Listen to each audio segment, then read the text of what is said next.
आणि 1500 रुपये आपण का भरायचा हा एक विषय. गेल्या 1 वर्षात आपण बघतोय आपल्याला पाणी बरोबर मिळत नाहीये. 4-5 महिने तर पाणी बंदच राहिलं. आज सुद्धा यांनी सांगितलंय का इथे आपली पाईपलाईन फुटलेली आहे. मग आम्ही स्वतः जाऊन ती पाईपलाईन जोडली चिखली धरणावरती. आणि हे सगळं इतकं ढासाळलेलं वातावरण असतानाही पाणीपट्टीवर वाढवला गेला. आणि हा आपण का भरायचा हा सगळ्यांसाठी एक महत्वाचा विषय आहे. तेव्हा कृपया सर्वांनी या विषयाला जास्तीत जास्त लोकांनी सहकार्य होऊन हा आपल्यावरती अधिकचा लादलेला पाणीपट्टी कर कसा कमी करून घेता येईल यासाठी आपल्याला सातत्याने प्रयत्न करायचा आहे.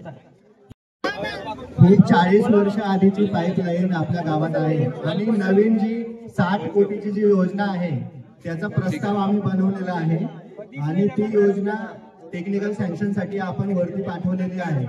तर ती जर आपल्याला प्रशासकीय मान्यता मिळाली आणि ते 1-2 महिन्यात मिळू शकते तर ही 60 कोटी रुपयाची नवीन योजना आपल्या गावात येईल. पूर्ण पाईपलाईन रेडी होईल आणि आता आपण जी नवीन योजना बनवलेली आहे मी प्रत्यक्ष लक्ष देऊन त्यात आपण खूप मोठ्या डायमीटरचे पाईप घेतले. 250 mm चे जवळपास पाईप असतील. ते प्रत्येक गल्लीतून एक पाईप जाईल. 250-200 असे जे 100-140 चे पाईप आहे ते आपण बंदच केलेले आहे कारण पाईपलाईन योजना जुनी असल्यामुळे कुठे ना कुठे फूट होऊ शकते, लिकेज होतं, सीपेजचं प्रमाण खूप आहे. तर नवीन योजनेची आपल्याला आवश्यकता आहे. ते झाल्यावर तुमचे सगळे प्रश्न सुटतील. सर आपण बिलचा विषय नाही. 1500 रुपयाचे 2% व्याज लावता 6 महिन्यानंतर. कसं ते वरतून ते सॉफ्टवेअर फिक्स असतं की तुम्ही ते बिल आम्ही स्थानिक नगर परिषद बनवत नाही. ते DMA मुंबई वरूनच आपण फक्त त्यांचं पाणीपट्टीवर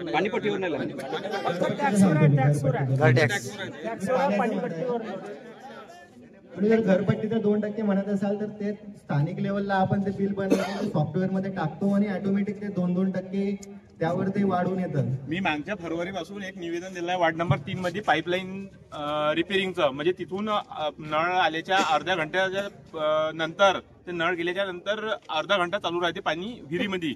पाईपलाईन लिकेज आहे. 1 वर्ष झाला आहे आता पुढच्या फरवरीमध्ये, पण अजूनपर्यंत त्याच्यावर काहीच कारवाई केली नाही. काल पण फोन केला, नंतर बोलतो म्हणून सांगितलं आणि विषय खतम करून टाकला. मी प्रत्येक वेळेस यांना कॉल केलाय. पुन्हा सर हे स्ट्रीट लाईटचे मॅडमच्या काळामध्ये जे चालू झाली होती त्याच्यातले 2 लाईट विजले राहते, 1 लाईट पेटला राहते. ते पूर्ण का बरं चालू नाही राहत? एवढं अंधारात का बरं? सगळ्याच चौकात आता तर ते सोलरचे आले तर ते पण बंद राहतात. आणि सांगते की बांधकाम म्हणजे इंजिनियरनं हे ना दिली, परवानगी नाही दिली, हे चालू म्हणजे लावलंच कशाला? आमचं हे म्हणणं आहे ना. मी खात्री करून घेतो गावातले आणि अतिक्रमणी साहेब त्याच्यामुळे कसं आहे, त्या मोठ्या पुलावर जर तुम्ही गेले तिथे मनमानी स्वरूपात सगळ्यांचे शेड उभे होत आहे. माझ्या मते हा आठवडी बाजारात अतिक्रमण मोठ्या प्रमाणात होत आहे, शेड मोठ्या प्रमाणात होत आहे आणि त्याचा विस्तारही मोठ्या प्रमाणात आता नरखेडात दिसत आहे. आता तुम्ही काल प्रयत्न केले, आज चौक बघा किती मोकळा दिसत आहे. असंच माझं निवेदन आहे की तुम्ही पूर्ण नरखेडात एकदा परिसरात फेरफाडा घ्या आणि आवर्जून अतिक्रमण कमी करा. तेव्हापासून त्याच्यावर ना रिपेअरिंग झालं नाही, काही झालंय. त्याच्यामुळे दगड पाणी पण येऊन राहिलं तिथं. वार्ड नंबर 3 मध्ये तुमच्या जो बी विषय घेतलाय त्याच्याजोर बी विषय घेतलाय. तांबडे साहेबांना पण सांगितलंय.